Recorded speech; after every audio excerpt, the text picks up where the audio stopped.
It started as a heated debate, but quickly turned into something no one expected. Donald Trump, mid-discussion on immigration, cut off the moderator and dropped a line so explosive it silenced the entire room. With his trademark smirk, he sneered, "Immigrants are flooding this country, stealing jobs, and destroying families. And I don't need lectures from people who've never lived with the consequences." The moment the words left his mouth, everything changed. The air grew heavy. The crowd stopped breathing. Millions watching at home felt the sting immediately. It wasn't just an attack on policy. It was an attack on people, on communities, on families who sacrificed everything to belong in America. Barack Obama didn't flinch. He leaned forward, measured, calm, but sharper than steel. Everyone knew that look. The calm before the clapback. Obama had spent his entire career being underestimated. And this insult about immigrants, about belonging, was not going to pass unanswered. Then, out of the corner of the stage, Congresswoman Jasmine Crockett's expression shifted. She raised an eyebrow, a tiny gesture that spoke volumes. No theatrics, no grandstanding, just the poised silence of someone who knew she held the match to ignite the fire. Across living rooms in America, immigrant families leaned closer. The insult Trump had thrown wasn't abstract, it was personal. It was the father working 2 jobs, the mother studying English late at night, the kids translating at grocery stores. Every word Trump had spoken carried the weight of exclusion, of being told you don't belong. And now people waited. Would someone fight back? The audience in the hall stirred uneasily, caught between discomfort and anticipation.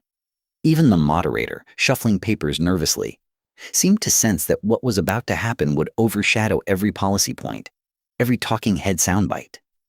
Obama's eyes locked on Trump. Crockett remained steady, her silence almost louder than words. And for the first time all night, Trump looked less like he was in control and more like he had stepped into quicksand.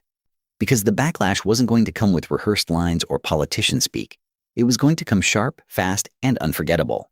And no one, not Trump, not the studio, not the millions watching, was prepared for the way Jasmine Crockett would strike back. Immigration has always been America's unfinished story. The land of opportunity, built by those who came from somewhere else, still finds itself arguing over who gets to belong. Tonight, that story wasn't just policy on paper, it was the soul of the nation on trial, in real time, before millions of eyes. Trump seized the moment. His voice grew louder, sharper, dripping with certainty. "This isn't about compassion," he snapped. "This is about chaos. This is about lawlessness. Every day, we have people pouring across the border, unchecked. Drugs, crime, gangs. This isn't immigration. This is invasion." His words sliced through the silence like broken glass. The crowd erupted, half cheering, half recoiling. For Trump's supporters, the language of fear was familiar fuel. For everyone else, it was a gut-punch reminder of how easily humanity could be erased in the name of order. The cameras cut to Obama, who didn't blink. He let the noise roll past him, waiting, patient, the way he always had. Then, when the roar dimmed, he leaned into the microphone, his voice lower but infinitely steadier. "America has always faced challenges," he began. "But let's be clear. When we reduce human beings to talking points, when we call families fleeing violence and invasion, we don't just lose sight of facts. We lose sight of ourselves, our humanity. The very thing that has kept this country strong." The weight of his words fell differently. Not loud, not bombastic, but measured, deliberate, like a reminder from history itself. He wasn't defending numbers or policies or party lines. He was defending the idea that America meant something bigger, something worth protecting from fear itself. But Trump wasn't backing down. He jabbed his finger toward Obama, eyes flashing. "Tell that to the parents whose children were killed by illegals. Tell that to the towns overrun by crime. You can talk about humanity all you want, but without borders, there is no country." The crowd gasped. Some nodding, some shaking their heads, the divide on full display. This wasn't just debate anymore.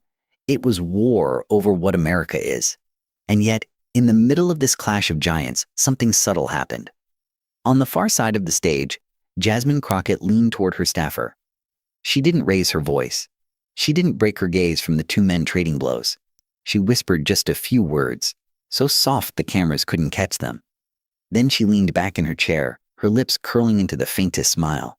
She was waiting, watching, holding her fire. The tension in the room was suffocating. Every line Trump shouted fed the fear. Every counterpoint Obama offered reminded the audience of the stakes: fear versus humanity, division versus unity. And through it all, Crockett remained silent, the quiet presence that somehow felt louder than both. In living rooms across America, families felt it too. Children asked their parents why leaders spoke this way. Parents sat frozen, knowing the answer wasn't simple. Immigrant communities watched with hearts pounding, hearing themselves painted as villains one second, defended as the essence of America the next. This wasn't just a debate stage anymore. It was the country itself, fractured, fragile, trembling on the edge of something bigger. And then, just when it seemed the battle lines had been drawn, the whisper of suspense became a roar. Because in the next moment, the floodgates burst. Every great showdown has its villain, and Donald Trump has spent years building his role, sometimes deliberately, sometimes recklessly. By the time he took the stage tonight, his reputation wasn't just political baggage. It was a character arc the nation already knew by heart. The story starts with promises painted on concrete and steel. The wall. A big, beautiful wall, he had called it. A monument, he claimed, that would defend America from the outside world. He staked his credibility on it, chanting at rallies, turning construction into a campaign anthem. But behind the spectacle, the wall remained unfinished, patched with sections, riddled with cost overruns and lawsuits. The promise never fully materialized, but the image stuck. For Trump, the wall was never about bricks and mortar. It was about branding.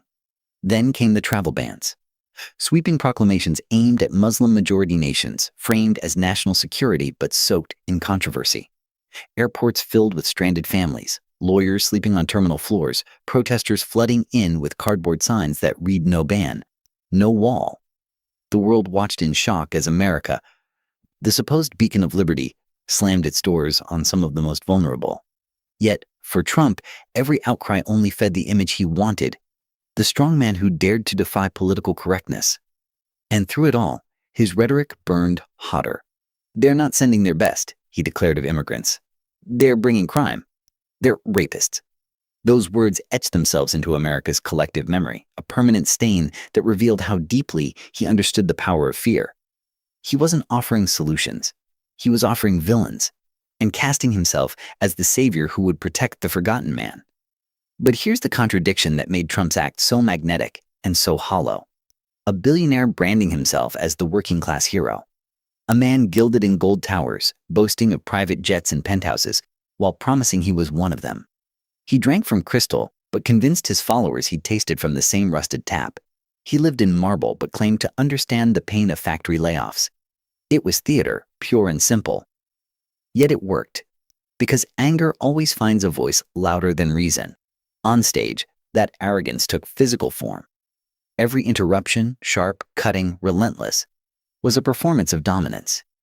He sneered when Obama spoke, rolled his eyes when data was cited, waved his hand dismissively whenever Jasmine Crockett's name surfaced.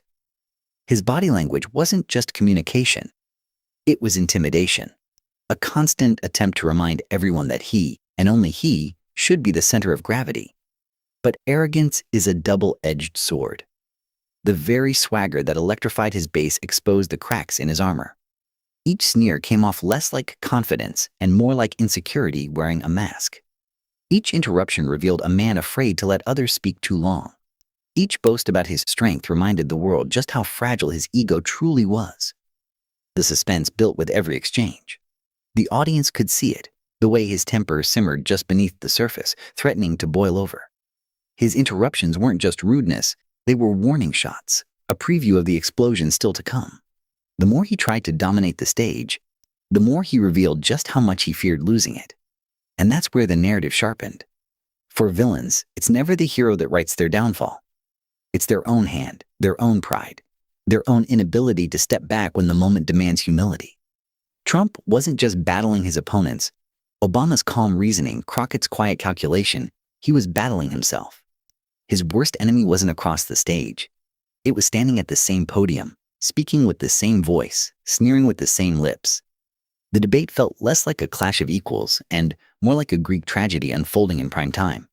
A man so certain of his invincibility, so committed to his performance, that he couldn't see the trap he was building with every word, every gesture. And so, As the camera lingered on Trump, chin raised, lips curled, voice raised another decibel, it wasn't just a portrait of arrogance. It was a foreshadowing. The tension was no longer if he would collapse under the weight of his own persona, but when. Because every villain, no matter how powerful, no matter how loud, no matter how untouchable they seem, but every villain writes his own downfall. Barack Obama's story has always been stitched from the fabric of America itself. Born to a Kenyan father and a mother from Kansas, raised between Hawaii and Indonesia, his very childhood was a lesson in pluralism. He grew up navigating worlds that others tried to divide. Brown and white, Christian and Muslim, American and global. From the beginning, he learned to listen more than he spoke, to bridge gaps others declared unbridgeable. That quiet skill became his trademark. Where others shouted, Obama reasoned. Where others postured, he leaned on dialogue. His faith was never in domination. It was in persuasion, in the idea that the better argument, carried with dignity, could still win hearts. When he rose to the presidency, the country saw that gift on full display. He could walk into a room of adversaries and lower the temperature without lowering the stakes. His voice was measured, but his conviction unshakable. He carried himself with the calm of someone who knew chaos could be diffused, not by fire, but by clarity. Tonight, on this stage, that same calm was his shield. He did not need to out-yell Trump. He needed only to remind America of who they once aspired to be. And then there was Jasmine Crockett. Her journey was forged in fire.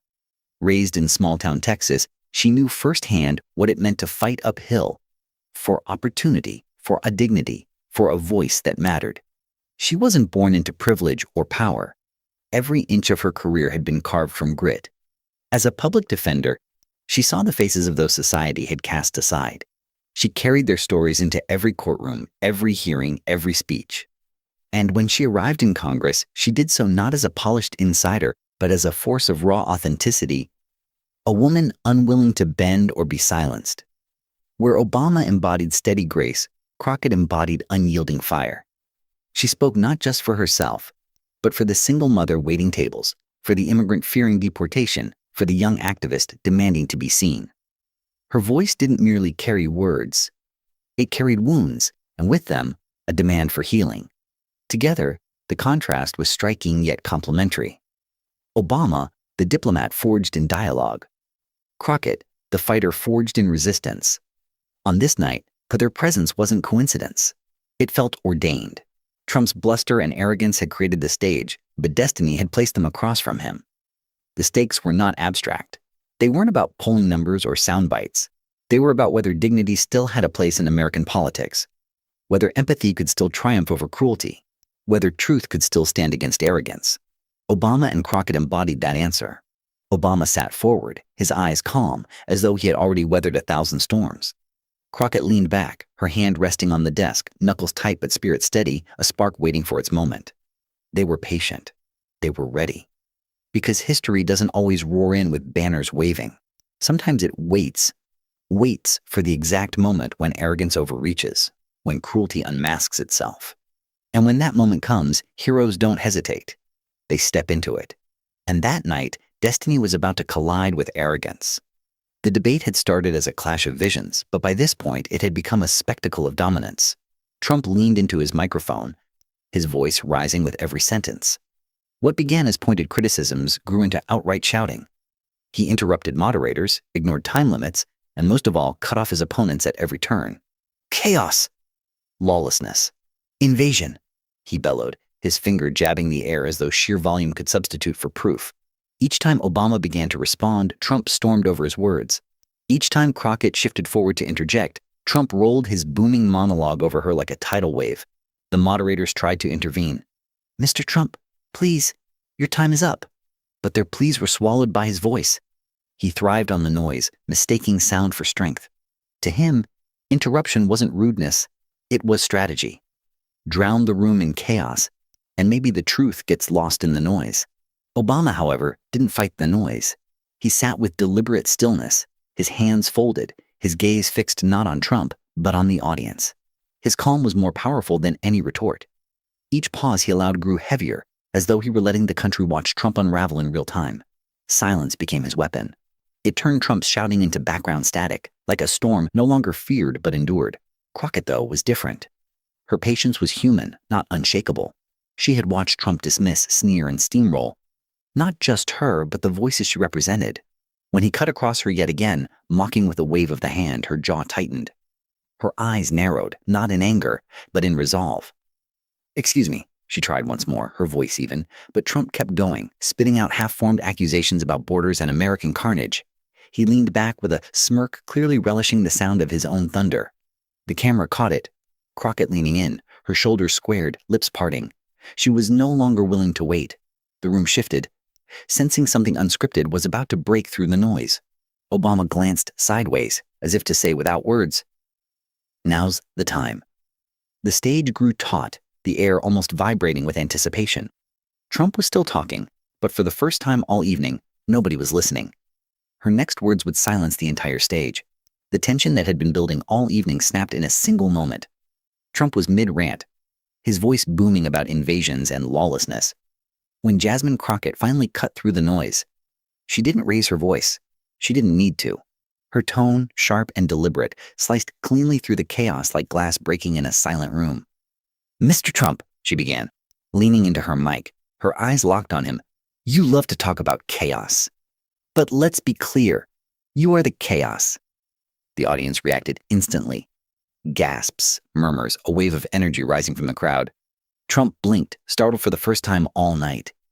His smirk faltered, and in that split second, Crockett seized the moment. She unleashed a torrent of facts and stories, not as a ramble but as a precise dismantling. Each line was sharp, surgical. "You talk about protecting families," she said, "but it was your travel ban that tore families apart. Mothers separated from children, fathers stuck overseas, unable to return home. That wasn't security. That was cruelty." Applause erupted. The sound was different this time, not polite claps, but visceral, cathartic cheers. Crockett leaned forward again, pressing harder. "You promised a wall, yet all you delivered were half-built structures and broken promises. Billions wasted. Communities disrupted.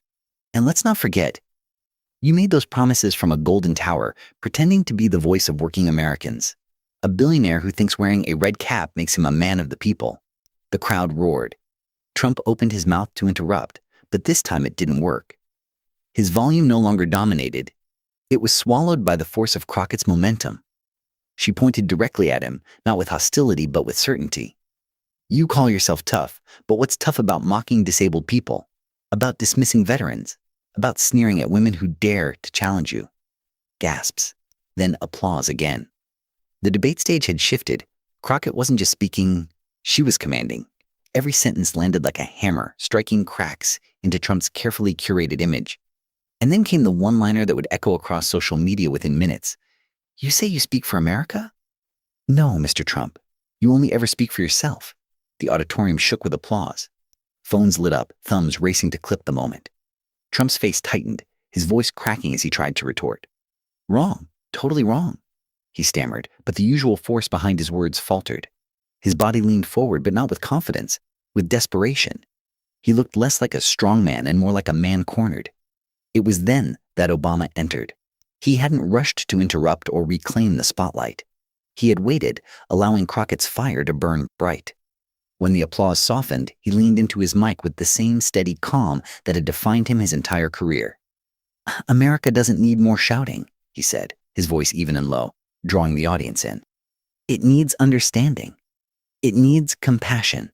And yes, it needs leaders who know the difference between strength and cruelty." The contrast was devastating. Where Trump had blustered, Obama was measured.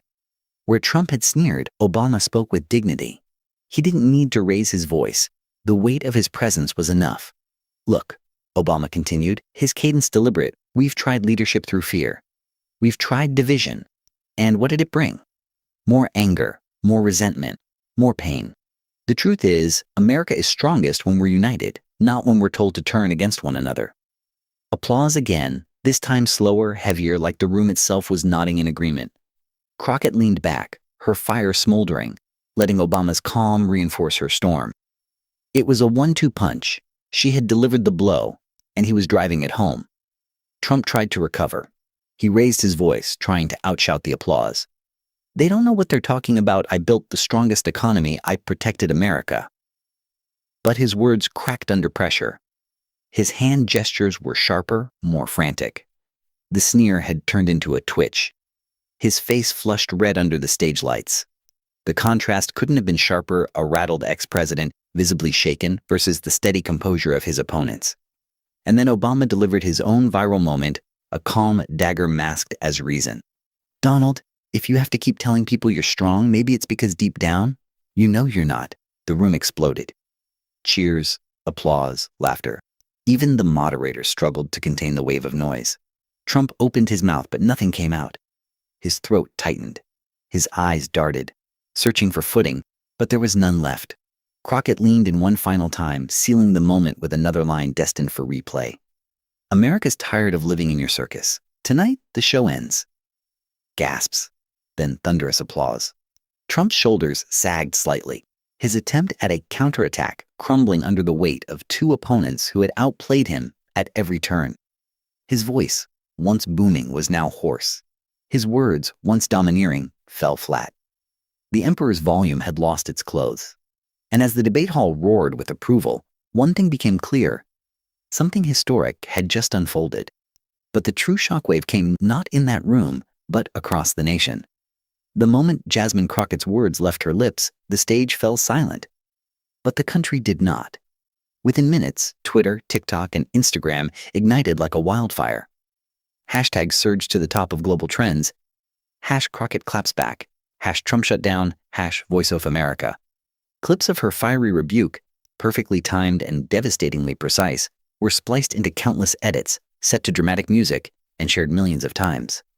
On TikTok, teenagers lip-synced her one-liners, framing them as the ultimate mic drop. On Instagram, graphic designers plastered her quotes across bold artwork that flooded feeds. Journalists scrambled. Within hours, headlines blanketed every major outlet. Crockett crushes Trump in live debate showdown.